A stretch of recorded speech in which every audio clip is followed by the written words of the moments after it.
हाय दोस्तों, मैं हूं प्रणय और आज के इस वीडियो के अंदर हम बात करेंगे काफ़ी इंटरेस्टिंग टॉपिक के बारे में। सो यहाँ पे आज इस वीडियो के अंदर मैं आप सबके साथ डिस्कस करूंगा कि 10,000 से लेके 25,000 रुपीज़ के बजट के अंदर कौन सा स्मार्टफोन आपको परचेस करना चाहिए और कौन सा स्मार्टफोन आपको नहीं परचेस करना चाहिए और वैल्यू फॉर मनी कौन सा स्मार्टफोन नहीं है। तो इसके बारे में आज हम डिटेल में बात करेंगे। तो चलिए जल्दी से इस वीडियो को स्टार्ट करते हैं।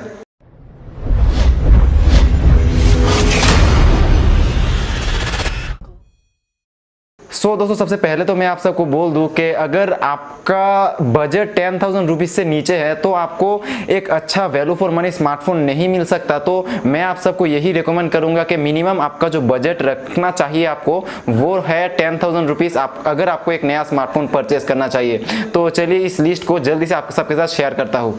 यहाँ पे सबसे पहले कैटेगरी की बात करें तो वो है 10,000 रुपीज़ के आसपास का कैटेगरी।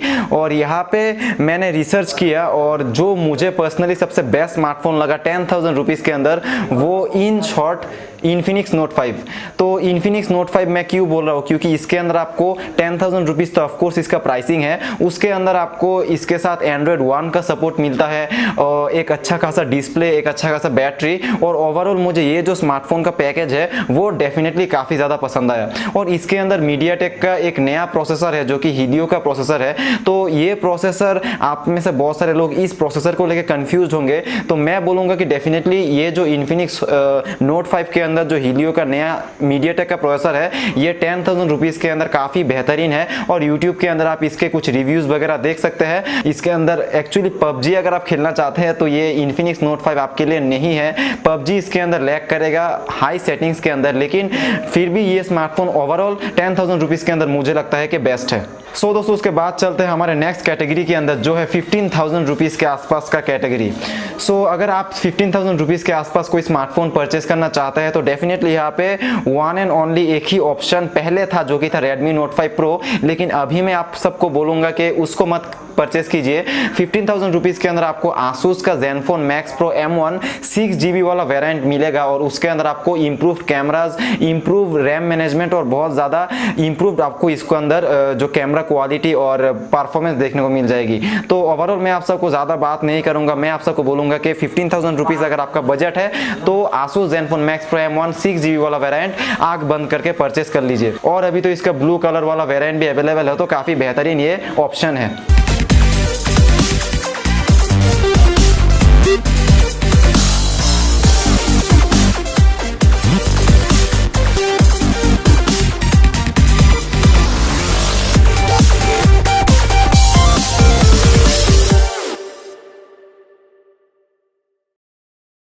यहाँ पे बात करते हैं यहाँ पे हमारे सबसे पावरफुल कैटेगरी की जो कि है सब 20,000 रुपीज़ या फिर 20,000 रुपीज़ के आसपास का जो कैटेगरी है। यहाँ पे आपको बहुत ही पावरफुल स्मार्टफोन्स देखने को मिल जाएंगे और आप सबको तो पता ही होगा कि पोको F1 है, Honor Play है और बहुत सारे स्मार्टफोन्स है। लेकिन मैं आप सबको बोलूँगा कि Honor Play को परचेस कीजिए। यहाँ पे अगर आपका बजट है 21,000 रुपीज़ तो डेफिनेटली पोको F1 को परचेस कर पाएंगे। लेकिन मैंने यूट्यूब के अंदर बहुत सारे रिव्यूज़ देखे हैं, हालांकि मैंने पर्सनली पोको F1 को परचेज नहीं किया है, यूज़ नहीं किया है, लेकिन मुझे लगता है कि पोको F1 के अंदर कुछ प्रॉब्लम्स है जो कि शायद से आपको इरिटेट कर सकती है और उसका बिल्ड क्वालिटी भी प्लास्टिक का है। और ओवरऑल मुझे लगता है कि 1,000 रुपीज़ आप सेव कर लीजिए और Honor Play को परचेस कर लीजिए। उसके अंदर आपको मेटल बॉडी भी मिलता है और उसका जो किरिन का 970 का प्रोसेसर है वो पोको F1 के स्नैपड्रैगन 845 से थोड़ा सा वीक तो है, लेकिन यहाँ पे 19-20 का फर्क होगा और आपको डेफिनेटली जो Honor Play का प्रोसेसर है, जो Honor Play का जो performance, gaming performance, camera performance और जो इसका जो बैटरी लाइफ है वो डेफिनेटली आपको पसंद आएगा। तो ओवरऑल मैं आप सबको बोलूँगा कि 20,000 रुपीज़ अगर आपका बजट है तो Honor Play परचेस कीजिए, ये मेरा डेफिनेटली आप सबको रिकमेंडेशन होगा। दोस्तों, यहाँ पे last but not the least हमारा जो लास्ट कैटेगरी है उसके बारे में बात करते हैं और वो है सब 25,000 रुपीज़ की कैटेगरी। और यहाँ पे ज़्यादा स्मार्टफोन्स तो नहीं है, मतलब कि ज़्यादा अच्छे स्मार्टफोन्स नहीं है, लेकिन फिर भी मैं आप सबको एक स्मार्टफोन रिकमेंड कर पाऊंगा जो कि है Oppo F9 Pro। तो जी हाँ, Oppo F9 Pro की जो प्राइसिंग है वो कुछ 24,000 रुपीज़ के आसपास है। और एक स्मार्टफोन है जो कि Vivo का V11 Pro, और वो भी शायद से आप में से बहुत सारे लोगों को पसंद आ सकता है, लेकिन मैं वो वाला स्मार्टफोन आप सबको रेकमेंड नहीं करूंगा। मैं आप सबको बोलूंगा कि सिंपली उसको स्किप करके आप 1,000 रुपीज़ सेव कीजिए और यहाँ पे आप Oppo F9 Pro को परचेस कीजिए, वो definitely value for money smartphone होगा।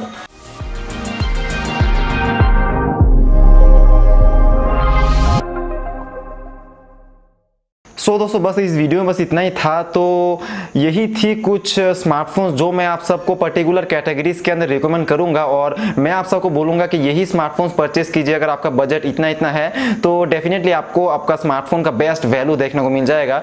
और हर एक स्मार्टफोन को तो मैंने यूज़ नहीं किया है, तो उन स्मार्टफोन को परचेस करने से पहले आप यूट्यूब के अंदर अच्छे से रिव्यूज़ वगैरह देख लीजिए, तो डेफिनेटली आपको आइडिया हो जाएगा कि मैं सही हूँ कि गलत हूँ। और अपने अपने कमेंट्स भी आप नीचे कमेंट बॉक्स में शेयर कर सकते हो, और मुझे भी एक अच्छा आइडिया हो जाएगा और आपसे कुछ जानने को मिल जाएगा। सो आज के वीडियो में बस इतना ही था। सो डेफिनेटली अगर आपको ये वीडियो पसंद आया तो वीडियो को लाइक कीजिए, शेयर कीजिए अपने दोस्तों के साथ, और मेरे चैनल को सपोर्ट कीजिए मुझे सब्सक्राइब करके। So thank you for watching this video guys, and see you in my next video definitely.